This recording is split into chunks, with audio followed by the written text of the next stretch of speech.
Здорово.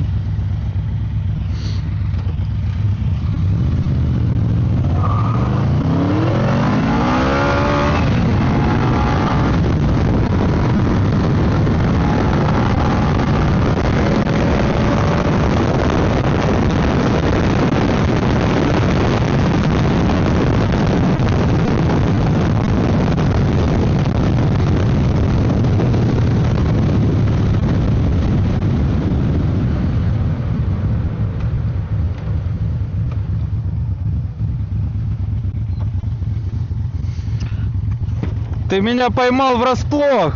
Смотрю, логи, понял, бензин хороший или нет, чтобы потом так не понять.